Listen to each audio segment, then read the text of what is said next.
ইন্দ্রনীল চ্যাটার্জি বাংলার অন্যতম জনপ্রিয় একজন অভিনেতা, যাকে সর্বপ্রথম স্টার জলসার কে আপন কে পর ধারাবাহিকে দেখা গিয়েছিল। এরপর আবারও স্টার জলসার আয় তবে সহচরী ধারাবাহিকে অভিনয় করেন তিনি। এছাড়াও নায়িকা নাম্বার ওয়ান ধারাবাহিকে অভিনয় করতে দেখা গিয়েছিল তাকে। তবে নায়িকা নাম্বার ওয়ান শেষ হওয়ার পর তাকে আর কোনো ধারাবাহিকে দেখা যায়নি।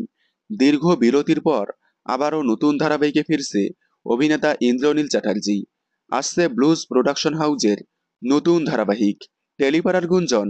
ব্লুজ প্রোডাকশন হাউজের নতুন ধারাবাহিকে দেখা যাবে অভিনেতা ইন্দ্রনীল চ্যাটার্জিকে। এর আগেও ব্লুজের নায়িকা নাম্বার ওয়ান ধারাবাহিকে দেখা গিয়েছিল তাকে। এবার আবারও ব্লুজের নতুন ধারাবাহিকে প্রধান চরিত্রে দেখা যেতে পারে তাকে। সান বাংলায় আসছে ব্লুজের নতুন ধারাবাহিক ষোলক সারি, যেখানে প্রধান নায়িকার ভূমিকায় দেখা যাবে নবাগতা অভিনেত্রী সুকন্যা চক্রবর্তীকে। টেলিপাড়ার গুঞ্জন, এই ধারাবাহিকেই প্রধান নায়কের ভূমিকায় দেখা যাবে ইন্দ্রনীল চ্যাটার্জিকে। তবে এখনও ফাইনাল কাস্ট হয়নি। কাস্টিং ফাইনাল হলেই সান বাংলার আপকামিং ষোলক সারি ধারাবাহিকে জুটি হিসেবে দেখা যাবে সুকন্যা চক্রবর্তী এবং ইন্দ্রনীল চ্যাটার্জিকে। ইন্দ্রনীল চ্যাটার্জিকে আপনাদের কেমন লাগে? তাকে ব্লুজের নতুন ধারাবাহিকে দেখার জন্য আপনারা কতটা এক্সাইটেড? কমেন্টে জানাবেন।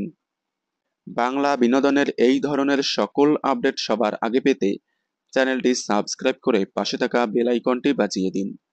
ধন্যবাদ।